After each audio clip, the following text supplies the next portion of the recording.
بسم الله. إن الحمد لله نحمده ونستعينه ونستغفره ونعوذ بالله من شرور أنفسنا وسيئات أعمالنا. من يهده الله فلا مضل له ومن يضلل فلا هادي له. أشهد أن لا إله إلا الله وأشهد أن محمدا عبده ورسوله.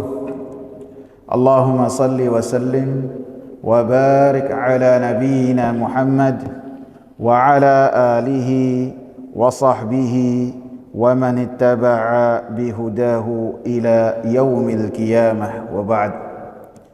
Jamaah sekalian yang saya muliakan, kita lanjutkan pembahasan kita yang berkaitan dengan bab pertama dari kitab Riyadhus Shalihin, babul ikhlas wa ihdarin niyati fi jami'il a'mali wal aqwali wal ahwalil barizah wal khafiyah. Bab ikhlas dan menghadirkan niat di semua perbuatan, perkataan, keadaan yang nampak ataupun yang tersembunyi. Kita masih di hadis yang ke-7. Wa an Abi Ishaq Sa'ad ibn Abi Waqqas, Malik ibn Uhayb ibn Abdi Manaf ibn Zuhrah ibn Kilab ibn Murrah ibn Ka'ab ibn Lu'ay al-Qurashi az-Zuhri radhiyallahu anhu. Dari Abi Ishaq Sa'ad ibn Abi Waqqas radhiyallahu anhu, ahadil asyaratil masyhudi lahum bil jannah, salah seorang dari 10 yang disaksikan oleh Rasulullah sallallahu alaihi wasallam bahwasanya dia masuk surga. Radhiyallahu anhum, semoga Allah Subhanahu wa taala meridai mereka. Qal, berkata Sa'ad, ja'ani Rasulullah sallallahu alaihi wasallam ya'udu ni'ama hajjatil wada' min waja'in ishtadda bi. Rasulullah sallallahu alaihi wasallam datang kepadaku, menjengukku pada tahun haji wada, ketika saya sakit dengan sakit yang sangat keras. Fakultu, maka saya berkata, ya Rasulullah, inni qad balagha bi minal waj'i ma tara wa ana dhu malin wa la yarithuni illa ibnatun. Wahai Rasulullah, sesungguhnya saya telah mendapatkan rasa sakit, dan rasa sakit tersebut seperti apa yang kau lihat kesusahannya. Wa ana dhu malin, dan saya itu memiliki harta, dan tidaklah ada yang mewarisiku kecuali satu putri saja. Atasaddaqu bi thulutsai mali, apakah boleh saya bersedekah dengan 2/3 dari harta saya? Qala la, maka Nabi mengatakan tidak. Qultu, maka Sa'ad berkata, fasyatru ya Rasulullah, kalau setengahnya bagaimana ya Rasulullah? Faqal, maka Nabi mengatakan, la, tidak. Qultu fathuluth ya Rasulullah, maka bagaimana dengan 1/3 ya Rasulullah? Qal, maka Rasulullah sallallahu alaihi wasallam mengatakan, ats-tsulutsu wath-tsulutsu katsir atau kabir. 1/3 dan 1/3 itu banyak ataupun besar. Innaka intadhar warathataka aghniya'a khairun min antadharahum 'alatan yatakaffafuna an-nas. Sesungguhnya engkau jika meninggalkan ahli warismu dalam keadaan berkecukupan, lebih baik daripada engkau meninggalkan mereka dalam kefakiran, yang mana mereka meminta-minta manusia.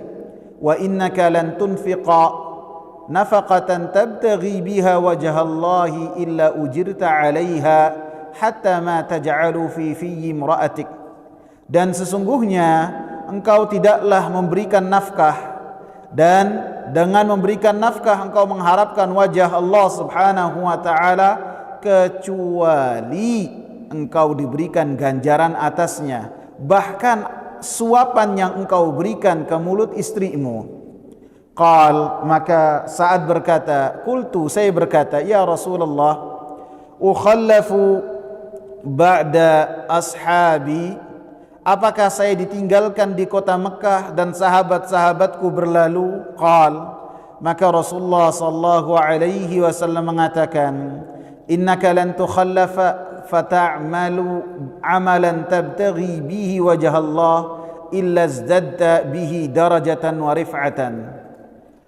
Sesungguhnya engkau ditinggalkan, maka engkau beramal dengan amalan yang dengannya engkau berharap untuk mendapatkan wajah Allah subhanahu wa ta'ala, kecuali engkau menambahkan dengan amalan-amalan tersebut kedudukan dan ketinggian engkau di sisi Allah subhanahu wa ta'ala. وَلَعَلَّكَ أَن تُخَلَّفَ حَتَّى يَنْتَفِعَ بِكَ أَقْوَامٌ وَيُضَرُّ بِكَ آخَرُونَ. Mudah-mudahan engkau dipanjangkan umurmu sampai sebagian orang mengambil manfaat dari engkau dan sebagian yang lain mendapatkan kemudaratan, kesusahan dengan dipanjangkannya umur engkau. Allahumma amdi li ashabi hijratahum. Ya Allah, teruskanlah, sempurnakanlah untuk sahabat-sahabatku hijrah mereka. Wala taruddahum ala aqabihim, dan jangan engkau kembalikan mereka ke tumit-tumit mereka, ke hari-hari kegelapan mereka. Lakinil baisu Sa'ad ibn Khawlah, akan tetapi yang kasihan adalah Sa'ad ibn Khawlah. Yarthi lahu Rasulullah sallallahu alaihi wasallam an mata bi Makkah. Rasulullah sallallahu alaihi wasallam menunjukkan rasa berduka dengan bagaimana Sa'ad ibn Khawlah wafat di kota Mekkah. Jamaah sekalian yang saya muliakan, kita sampai kepada poin bahwasanya kita dianjurkan untuk bermusyawarah dengan ahli ilmu. Karena dalam hadis ini Sa'ad bin Abi Waqqas bermusyawarah dengan Nabi sallallahu alaihi wasallam ketika dia akan mensedekahkan hartanya dengan jumlah yang sangat banyak. Sehingga Sa'ad bin Abi Waqqas radhiyallahu anhu menyebutkan kepada Rasulullah sallallahu alaihi wasallam keinginannya dan apa yang akan beliau lakukan dan faktor-faktor pendukung yang dengannya beliau memiliki keputusan yang demikian. Maka beliau mengatakan keinginannya bahwasanya dia ingin bersedekah dengan 2/3 dengan nominal yang sangat banyak. Dan beliau katakan bahwasanya dirinya memiliki harta yang banyak, bukan sedikit. Dan faktor yang berikutnya, yang akan mewarisi dari harta yang sangat banyak ini hanya putrinya saja. Sehingga beliau menyebutkan hal ini kepada Rasulullah sallallahu alaihi wasallam. Sehingga ini menunjukkan ada anjuran apabila seseorang ingin mengambil sikap atau menentukan perbuatan atau kebijakan, atau ingin sesuatu yang dengannya dia tidak memiliki gambaran lebih-lebih yang berkaitan dengan hukum, apakah hukumnya itu boleh ataukah tidak, maka hendaklah bertanya kepada ahli ilmu, bermusyawarah kepada ahli ilmu, sebagaimana para sahabat bertanya kepada Rasulullah sallallahu alaihi wasallam, baik dari apa yang telah disebutkan oleh Sa'ad bin Abi Waqqas radhiyallahu anhu, ataupun dalam hadis yang sebelumnya bagaimana Yazid ibn al-Akhnas itu bertanya juga kepada Rasulullah sallallahu alaihi wasallam yang berkaitan dengan sedekah yang didapat oleh anaknya dari harta yang disedekahkan oleh ayahnya. Maka para sahabat ketika mereka memiliki permasalahan, maka mereka bertanya kepada Rasulullah sallallahu alaihi wasallam, sehingga para ulama mengatakan hendaklah kita bertanya dan bermusyawarah dengan ahli ilmu, sehingga Allah katakan fas'alu ahla dzikri in kuntum la ta'lamun, bertanyalah kepada ahli ilmu apabila kalian tidak mengetahui, baik yang berkaitan dengan hukum ataupun hal-hal yang dengannya kalian akan mengambil sikap, seperti yang telah terjadi terhadap Sa'ad ibn Abi Waqqas. Dan kita pun pada pertemuan yang lalu menyebutkan bagaimana Rasulullah sallallahu alaihi wasallam, orang yang paling sempurna akalnya, yang paling benar sikapnya, beliau diperintahkan oleh Allah Subhanahu wa taala untuk bermusyawarah. Wasyawirhum fil amr. Hendaklah engkau wahai Nabi sallallahu alaihi wasallam bermusyawarah dengan para sahabat di dalam perkara-perkara yang perkara tersebut tidak diputuskan oleh Allah Subhanahu wa taala secara langsung. Kita telah menyebutkan bagaimana ketika Nabi akan perang Badar, akan menyegat ataupun mengambil dagangannya orang-orang Quraisy, maka Nabi SAW bermusyawarah terlebih dahulu dengan para sahabat, lebih-lebih dengan orang-orang Ansar. Orang-orang Ansar, perjanjian mereka dengan Nabi melindungi Nabi di kota Madinah saja. Adapun keluar dari kota Madinah tidak menjadi tanggung jawab orang-orang Ansar. Akan tapi Nabi meminta musyawarah, meminta pendapat mereka. Sehingga ketika Rasulullah menyatakan akan berperang, maka yang pertama kali menanggapi adalah Abu Bakar As-Siddiq. Beliau mengatakan, ya Rasulullah, kami akan membela engkau. Kemudian Rasulullah sallallahu alaihi wasallam mengatakan lagi, ya ayuhan nas, ashiru alayya, wahai para manusia, berilah pendapat kalian kepadaku. Umar bin Khattab memberikan pendapatnya lagi. Kemudian menyatakan setia kepada Rasulullah. Kemudian Rasulullah mengulang lagi, ya ayuhan nas, ashiru alayya. Maka ada sahabat yang bernama Sa'ad ibn Mu'adz, kalau enggak salah, Sa'ad ibn Mu'adz, salah seorang pemimpin dari kalangan Ansar, dia mengatakan kepada Rasulullah, ya Rasulullah, ka'annaka turidu bina. Wahai Rasulullah, engkau ini seakan-akan dengan perkataan demikian ingin mengetahui pendapat kami.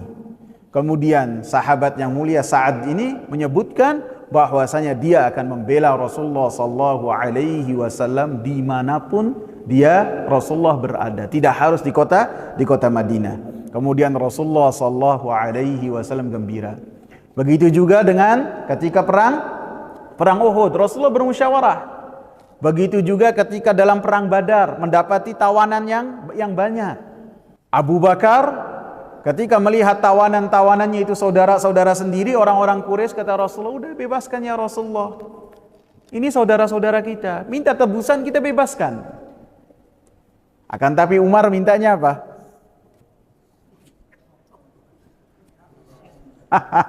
Umar, kalau perlu setiap sahabat memenggal kepala saudaranya yang ada kekerabatan dari tawanan tersebut.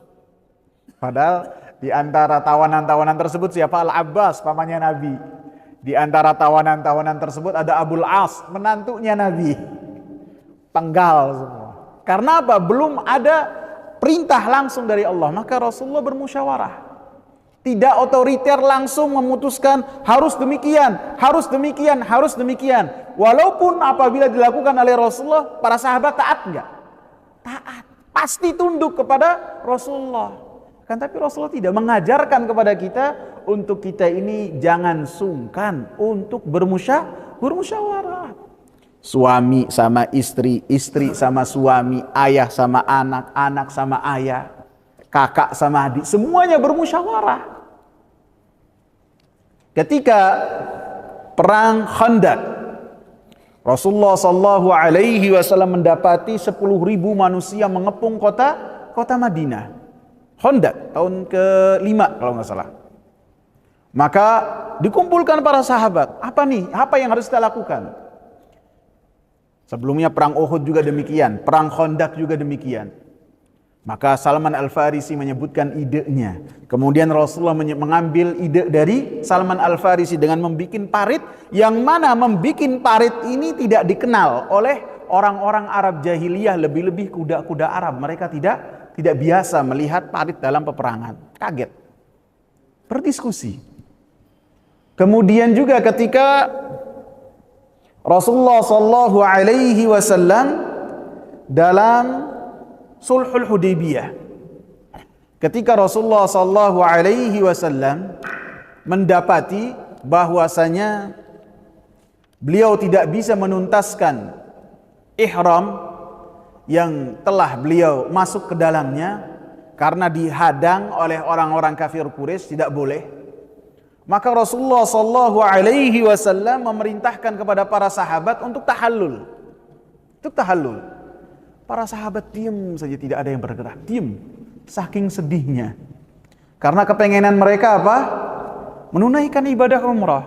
Setelah 6 tahun meninggalkan kota Makkah, setelah 6 tahun tidak melihat Ka'bah, mereka ingin menunaikan umrah, sudah dalam ihram. Rasulullah katakan, ya, kita tahallul sekarang. Maka para sahabat diam saja. Bukan tidak patuh, bukan, saking sedihnya. Karena harapan mereka untuk tawaf, untuk umrah tidak terjadi pada saat itu. Maka Rasulullah sallallahu alaihi wasallam masuk ke kemahnya Ummu Salamah. Dan Ummu Salamah dan istri-istri Nabi dan para sahabat Nabi sangatlah mengenal wajah Nabi. Wajah Nabi itu apabila gembira kelihatan gembira, apabila suka kelihatan suka, apabila marah kelihatan marah. Ketika masuk, maka Ummu Salamah tahu ini Nabi lagi kesal, lagi marah. Ada apa ya Rasulullah? Diceritakan oleh Rasulullah kepada Ummu Salamah. Maka kata Ummu Salamah radhiyallahu anha, wahai Rasulullah, engkau sekarang keluar dan engkau tahallullah, dan jangan ajak bicara salah seorang pun di antara para sahabat. Maka Rasulullah sallallahu alaihi wasallam mengikuti saran dari istrinya. Keluar dari kemahnya, langsung melaksanakan apa yang disarankan oleh istrinya. Para sahabat melihat Rasulullah sallallahu alaihi wasallam bertahallul, maka mereka pun berlomba-lomba untuk tahallul, mengikuti apa yang telah dilakukan oleh Rasulullah sallallahu alaihi wasallam. Jadi Rasulullah sallallahu alaihi wasallam pun senantiasa bermusyawarah dalam perkara-perkara yang tidak ada nasnya langsung dari Allah Subhanahu wa taala. Adapun apabila ada nas langsung dari Allah Subhanahu wa taala, maka di dalam surat Ali Imran ayat 159 Allah katakan, "Fa idza azamta fatawakkal 'ala Allah." Apabila engkau memiliki kemauan, artinya telah datang dari Allah Subhanahu wa taala nas, perintah dalam satu perkara, fatawakkal 'ala Allah, maka tidak perlu lagi untuk bermusyawarah dengan sahabat-sahabat engkau. Seperti contohnya yang sudah kita sebutkan, ada yang ingat contohnya? Ketika Rasulullah melakukan perjanjian damai Hudaybiyah. Rasulullah disepakati oleh orang-orang Quraisy dan Rasulullah untuk Rasulullah balik lagi ke kota Madinah. Tidak boleh menunaikan umrah pada tahun itu, pada bulan itu, harus balik lagi. Yang kedua, bahwasanya para sahabat dan Rasulullah boleh tahun depan umrah di bulan yang sama, selama 3 hari saja. Kemudian yang ketiga, para sahabat apabila balik lagi ke kota Mekah, maka tidak dikembalikan oleh orang-orang Mekah ke Madinah. Adapun apabila ada orang Mekah yang dia hijrah ke kota Madinah, harus dikembalikan. Yang kelima, siapa yang ingin masuk ke perjanjian ini mengikuti Muhammad, maka hendak ikut ke Muhammad. Dan siapa yang ingin masuk ke perjanjiannya orang Quraisy, bersama dengan orang Quraisy menjadi sekutu orang Quraisy, maka hendaklah masuk. Maka Umar bin Khattab radhiyallahu anhu marah besar. Rasulullah langsung mensepakatinya tanpa meminta pendapat, wahai para sahabat, ini yang diminta oleh orang Quraisy, gini. Tidak. Rasulullah sepakati. Ya, benar, setuju. Para sahabat termasuk Umar kecewa, marah besar. Langsung datang kepada Rasulullah sallallahu alaihi wasallam memprotes apa yang dilakukan oleh Rasulullah, dan apa yang telah dia lakukan disesali oleh Umar bin Khattab radhiyallahu anhu, sampai ketika beliau menjadi khalifah sangat menyesal. Apabila ingat perkataan beliau kepada Rasulullah, maka beliau bersedekah membebaskan budak supaya menebus apa yang telah beliau katakan kepada Rasulullah, dengan mengatakannya, Rasulullah, bukankah orang-orang yang mati di antara kita ini masuk surga dan orang-orang mati di antara mereka masuk neraka? Maka kata Rasulullah, bala, dia benar. Bukankah kita ini di atas kebenaran dan mereka di atas kebatilan? Maka Rasulullah katakan, benar. Rasulullah mengatakan, sungguhnya saya ini adalah Rasulullah dan Allah yang telah mengutusku. Rasulullah mengatakan demikian. Kemudian Umar datang kepada Abu Bakar, mengatakan dengan hal yang sama yang telah dikatakan kepada Rasulullah. Jawaban dari Abu Bakar sama persis seperti apa yang dikatakan oleh Rasulullah. Dan Abu Bakar pun menambahkan, fastamsik bi gharzi, engkau hendaklah berpegang teguh dengan apa yang dibawa oleh Rasulullah sallallahu alaihi wasallam.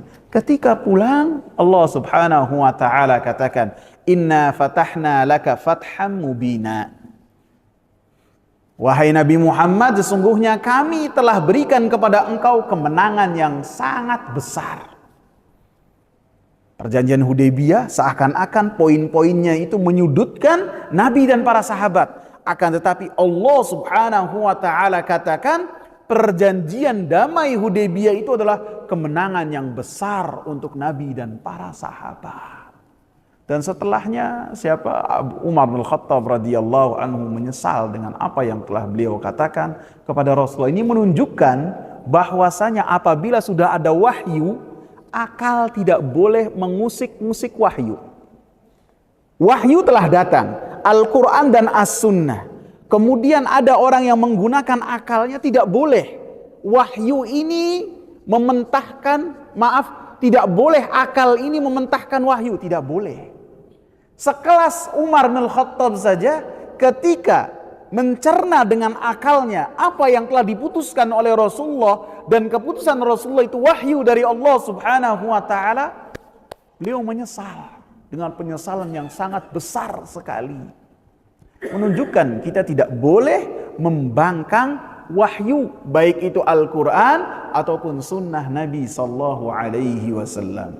Baik itu membantah wahyu ataupun memahami wahyu dengan akal-akalan, tidak dikembalikan kepada para sahabat, tidak dikembalikan kepada ahli ilmu sesuai dengan manhaj pemahaman para ulama salaful ummah. Kemudian dalam poin ini juga disebutkan serupa dengan poin yang sebelumnya, bahwasanya seseorang hendaklah meminta pendapat dari orang yang lebih sempurna akalnya dan lebih sempurna ilmunya. Jadi misalnya seorang mau apa?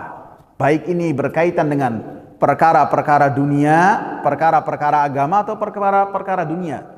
Harus seseorang itu mengambil pendapat orang yang diyakini dalam bab tersebut memiliki pengalaman, ilmu dan tajribah, percobaan yang lebih banyak.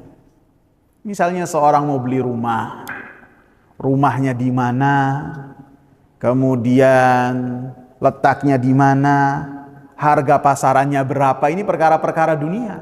Bisa dia tanya kepada orang yang ahli.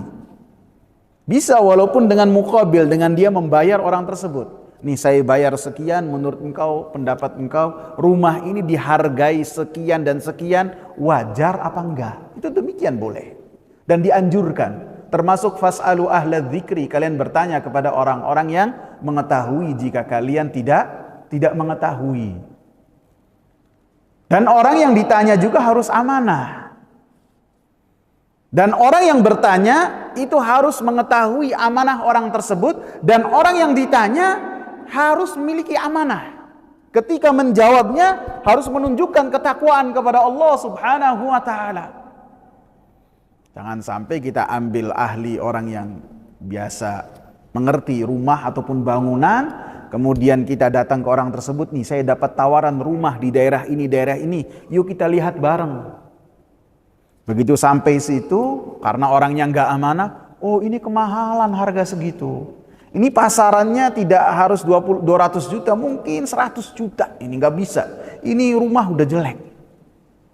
Begitu orang yang meminta sarannya itu pulang, dibeli sama orang yang dimintai saran. Ini khianat nggak? Nggak boleh. Addi al-amanata ila man i'tamanak, kata Rasulullah. Tunaikanlah amanat kepada orang yang telah memberikan amanat kepada engkau. Tidak boleh. Orang yang ditanya harus menjelaskan. Jangan karena kepentingan pribadi akhirnya dia beli sendiri, ataupun orang yang menjual rumahnya misalnya memberikan kode. Kamu saya kasih sekian. Kemudian dia memberikan saran dengan saran-saran yang salah, maka ini pun dia berkhianat. Tidak boleh. Semuanya yang berkaitan dengan beli mobil, beli motor, beli apapun juga, apabila seorang tidak mengetahuinya, hendaklah dia meminta saran kepada orang-orang yang dikatakan oleh Imam Muhammad bin Shalih Al-Utsaimin rahimahullah, man huwa akmalu minhu ra'yan wa aktsaru minhu ilman. Orang yang lebih mengerti pendapatnya dan orang yang lebih paham ilmunya. Kemudian dikatakan juga, akan tapi sebelum saya lanjut kepada permasalahan yang lain, ketika seorang ditanya dengan pertanyaan-pertanyaan agama secara khusus, biasanya orang yang ditanya harus bertakwa kepada Allah, harus takut kepada Allah tentang permasalahan-permasalahan yang disampaikan oleh si penanya. Terkadang ada orang yang ditanya, menjawabnya itu sesuai dengan kehendak dari si penanya. Misalnya si penanya itu pengen dengan apa yang dia tanyakan, pengen jawabannya boleh, maka orangnya itu menjawabnya boleh sesuai dengan kehendak dari orang yang bertanya. Maka ini pun ahli ilmu yang tidak amanat. Harusnya seseorang yang ditanya hendaknya menjelaskan apa yang dia ketahui. Tidak boleh dia menjadi tawanan dari orang yang bertanya. Walaupun pada hakikatnya ketika seorang menjawab pertanyaan dari satu pertanyaan, seseorang itu menjawabnya sesuai dengan penjelasan dari si penanya. Sehingga fatwa itu beda dengan pembahasan seperti yang kita bahas. Fatwa itu ketika dikeluarkan oleh orang alim, maka lebih mengikat kepada si penanya, karena mufti itu lebih terikat dengan apa yang dijelaskan oleh si penanya. Tidak bisa fatwa yang sifatnya itu khusus untuk si penanya dibawa kepada permasalahan yang lain. Sehingga ini pun diingatkan oleh Al-Imam Muhammad bin Shalih Al-Utsaimin rahimahullah.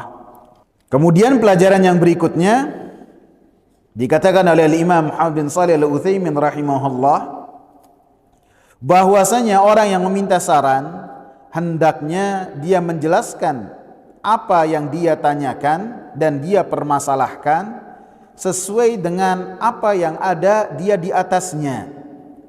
Tidak dibikin-bikin, akan tetapi dia menjelaskan semuanya kepada si penanya, sehingga yang ditanya memberikan solusi dan jawabannya. Yang penting yang ditanya itu tidak kena susahnya. Tidak kena susahnya itu contohnya apa? Sebagian orang tanya kepada ustadz yang berkaitan dengan pernikahan. Ujung-ujungnya, ustadz cariin saya akhwat. Ada enggak ustadznya suruh nyariin akhwat? Padahal ustadz harusnya apa? Cukup menjawab pertanyaan, menjelaskan materi di kajian. Ini ustadznya disuruh jadi makcomblang. Itu banyak yang demikian. Jadi setiap permasalahan yang bisa jadi seseorang bisa ditanyakan kepada ustadznya, ditanyakan, karena bisa jadi seorang yang memiliki ilmu berupa Al-Quran dan As-Sunnah ketika memberikan jawabannya diikatkan dengan wahyu berupa Al-Quran dan Sunnah Nabi Sallallahu Alaihi Wasallam.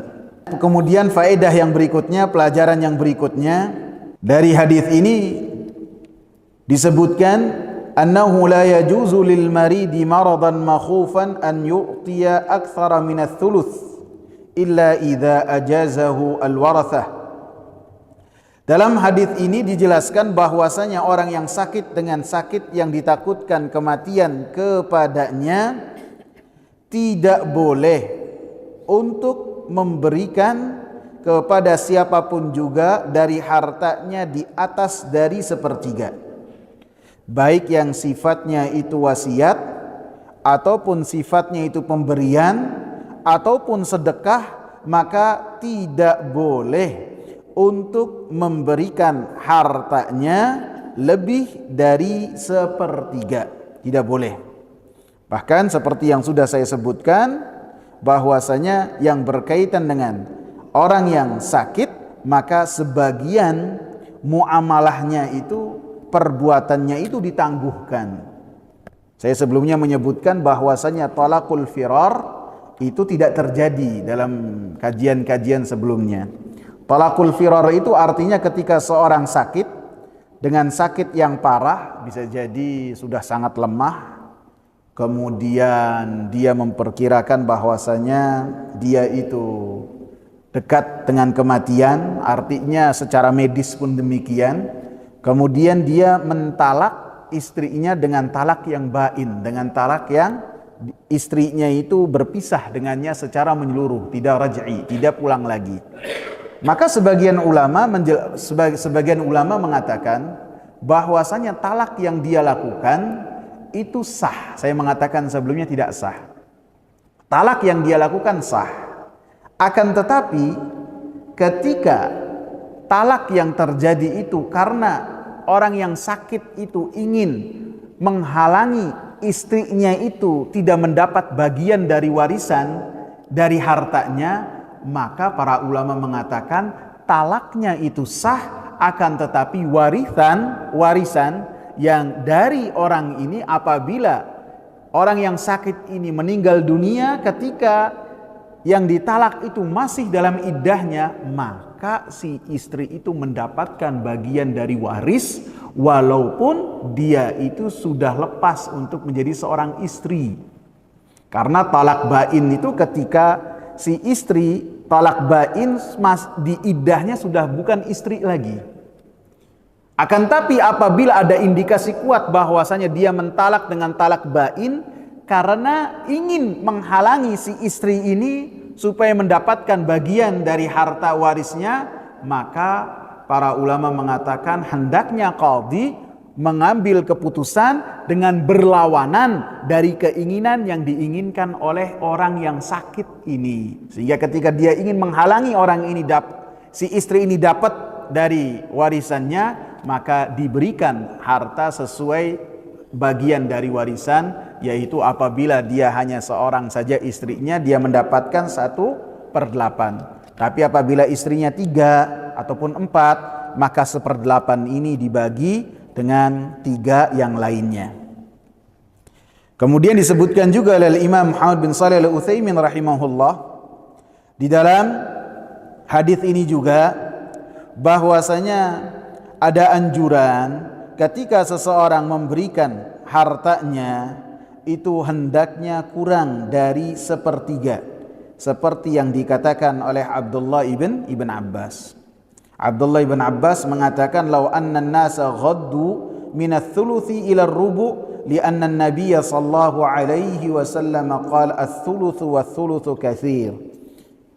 Kalau seandainya manusia itu tidak mereka menundukkan pandangan matanya dari 1/3 akan tapi mengambil 1/4 ketika bersedekah dengan hartanya, maka itu lebih baik, kata Abdullah bin Abbas. Karena Nabi sallallahu alaihi wasallam ketika diminta bagaimana apabila saat ini bersedekah dengan 1/3, maka Sa'ad ibn Abi Waqqas mengatakan ats-tsuluts, maka Nabi SAW mengatakan ats-tsuluts, ya boleh sepertiga. Kemudian Nabi berikan alasan, ats-tsulutsu katsir au kabir, sepertiga itu banyak, sepertiga itu besar, sehingga Abdullah bin Abbas mengatakan hendaknya seseorang itu di bawah dari sepertiga, seperti juga yang telah dilakukan oleh Abu Bakar, bahwasanya Abu Bakar bersedekah dengan 1/5 saja, seperti apa yang telah Allah Subhanahu wa taala berikan untuk dirinya yang berkaitan dengan harta rampasan perang.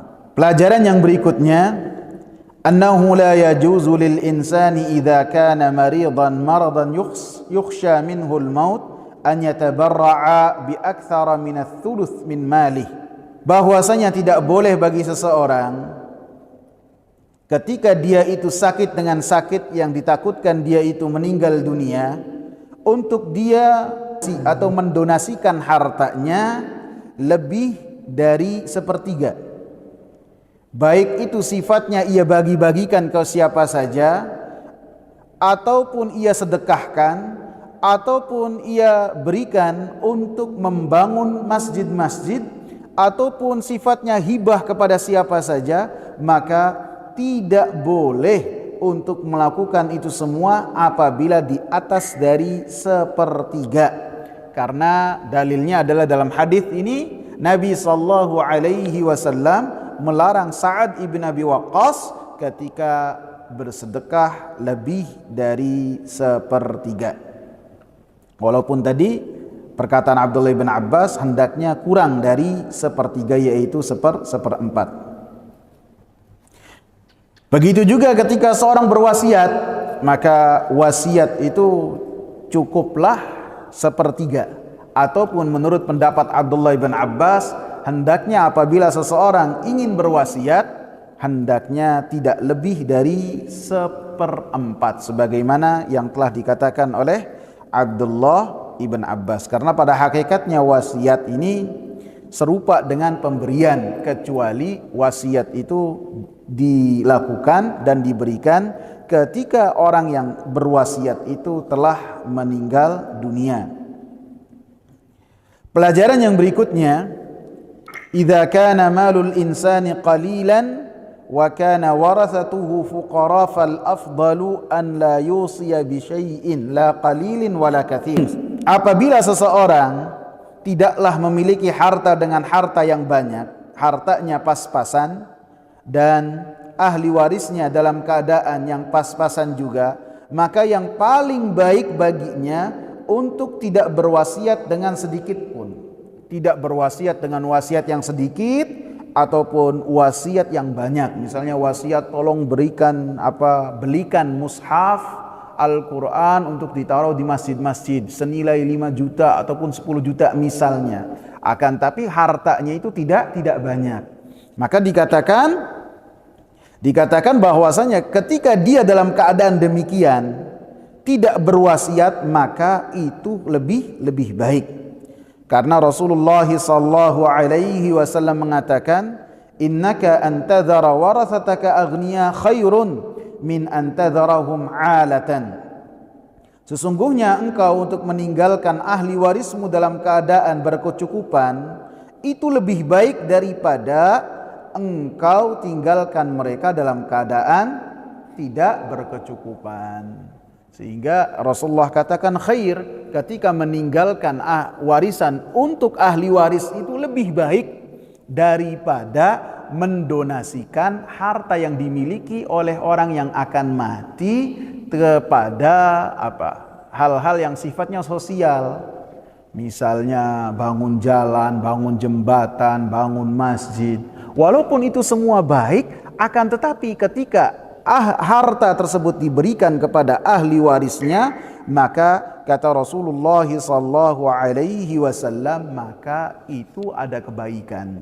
Artinya orang yang mati tersebut ketika hartanya dibagi dengan pembagian yang benar, maka dia telah mendapatkan ganjaran dari Allah Subhanahu wa taala, dan lebih baik daripada bersedekah dengan seluruh hartanya, ataupun sepertiga hartanya, ataupun seperempat hartanya, ataupun memberikan sebagian hartanya, ia jadikan untuk yang lain-lain yang sifatnya adalah kebajikan. Akan tapi yang paling baik adalah meninggalkan untuk ahli waris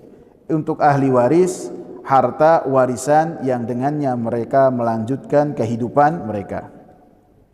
Pelajaran yang berikutnya, takutnya para sahabat ridwanullahi alaihim untuk mereka mati di kota Mekah. Seperti yang dikatakan oleh Sa'ad bin Abi Waqqas radhiyallahu anhu ketika dia sakit dengan sakit yang keras. Maka dia berkata kepada Rasulullah sallallahu alaihi wasallam, "Ukhallafu ba'da ashabi ya Rasulullah, apakah saya ini akan ditinggalkan di kota Mekah?" Artinya Sa'ad bin Abi Waqqas ingin dia itu menyempurnakan hijrahnya. Tidak ingin seperti yang terjadi kepada Sa'ad bin Khawlah. Dia tidak ingin. Sa'ad bin Khawlah wafat ketika Nabi sallallahu alaihi wasallam menunaikan haji wada. Dan ketika itu Sa'ad bin Abi Waqqas pun sakit keras. Dan di kota Makkah itulah beliau telah hijrah. Beliau ingin hijrah yang telah dia lakukan itu disempurnakan. Artinya apabila wafat di luar dari kota Madinah. Dan ini ketakutan yang dimiliki oleh para sahabat ridwanullahi alaihim. Mereka senantiasa takut, akan tapi takutnya itu takut yang terpuji, bukan takut yang tercela. Takut yang tercela apabila seseorang takut, dia tidak mau melakukan apapun juga. Takutnya para sahabat ridwanullahi alaihim, ketika mereka takut, mereka iringkan rasa takutnya untuk makin dekat kepada Allah Subhanahu wa taala, makin taat kepada Allah Subhanahu wa taala, makin beramal dengan amal yang saleh walaupun mereka telah mendapatkan janji-janji dari Rasulullah sallallahu alaihi wasallam. Janji-janji tersebut tidaklah menjadikan mereka terlena, tidak.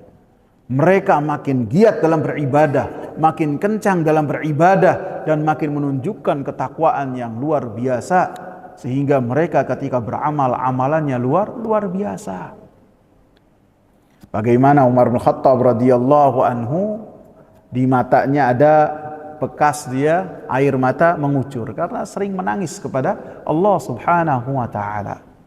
Bagaimana Umar bin Khattab radhiyallahu anhu ketika ditusuk oleh Abu Lu'lu al-Majusi, dia berkata kepada anaknya Abdullah, "Wahai Abdullah, jangan engkau pangku saya, jangan."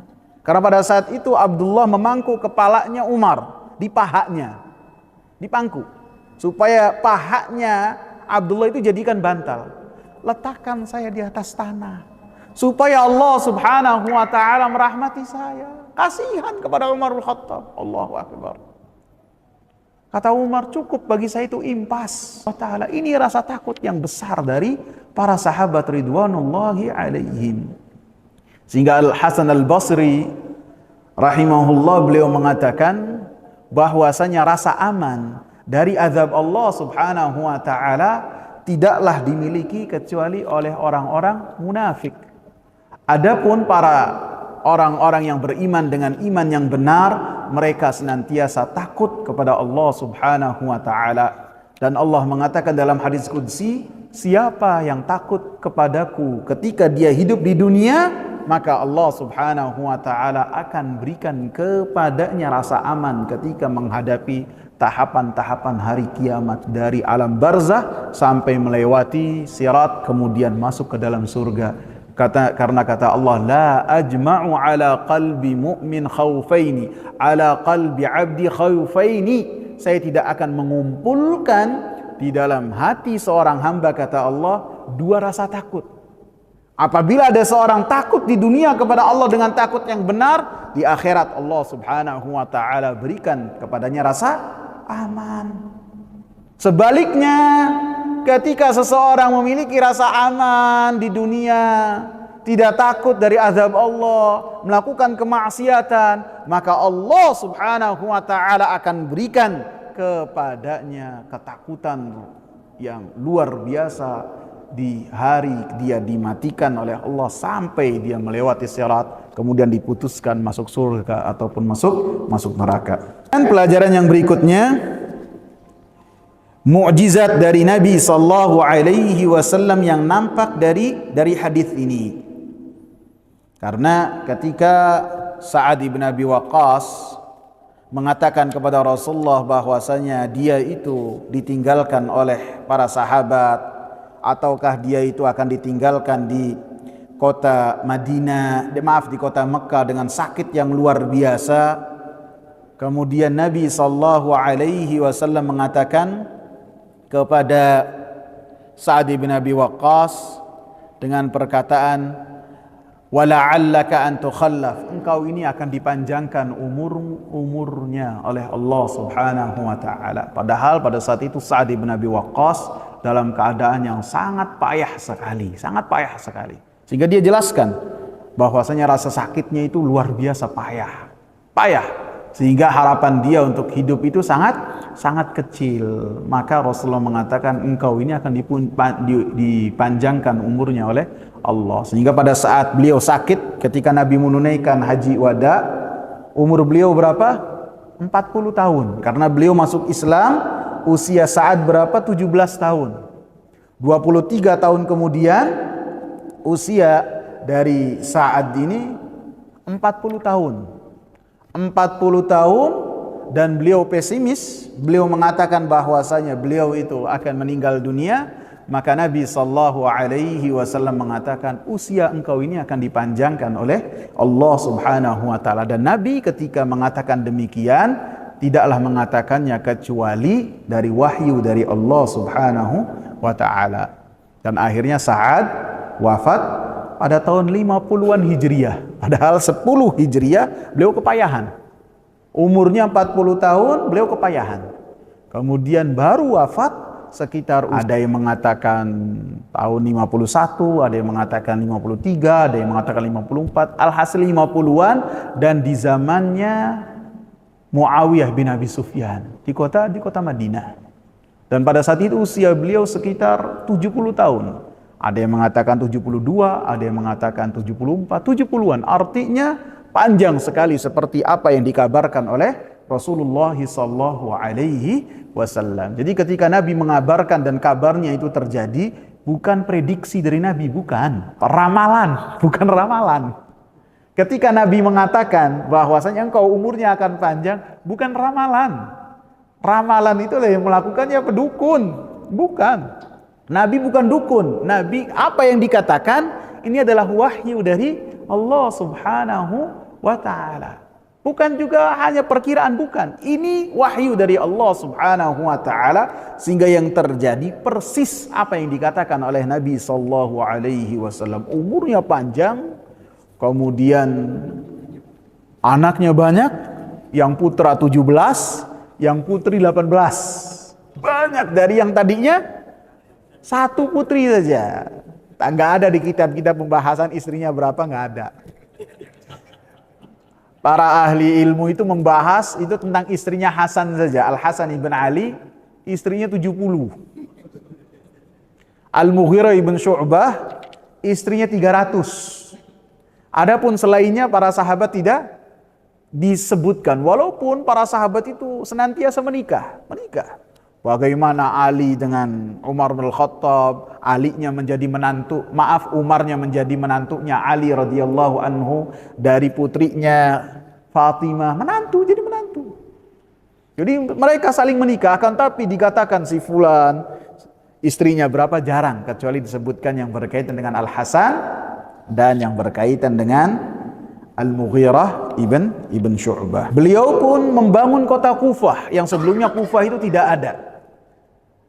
Dan beliau pun melakukan peperangan yang sangat panjang sekali, baik itu yang di negeri Syam, apalagi di Qadisiyah beliau menjadi panglima, sehingga Persia itu pun dikurangi kekuatannya sampai kota yang besar Al-Madain dikuasai oleh kaum muslimin setelah peperangan yang sangat besar sekali, sehingga orang-orang Persia yang dipimpin oleh panglimanya Rustum mati dari mereka 40.000. 40.000 ini jumlah yang sangat luar biasa, sehingga ghanimah yang sangat banyak dikirim ke kota Madinah, sehingga manfaatnya sangat banyak sekali, persis seperti yang dihabarkan oleh Rasulullah sallallahu alaihi wasallam. Wallahu taala alam. Silakan kalau ada yang ditanyakan, silakan Pak Sohib. Nabi enggak berlaku saja. Apa? Nabi memberikan warisan untuk anaknya itu enggak berlaku. Iya. Nabi sallallahu alaihi wasallam beliau memiliki harta peninggalan warisan, termasuk Khaybar, tanah yang sangat besar. Begitu juga apa yang ada di rumah Nabi sallallahu alaihi wasallam, termasuk tanahnya, rumahnya.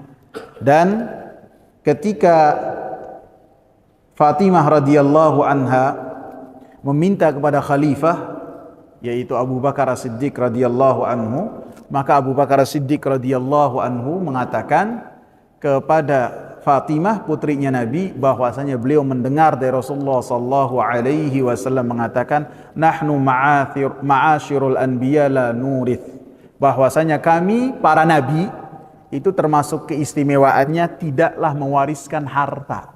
Semua yang ditinggalkan oleh para nabi dan para rasul adalah sedekah.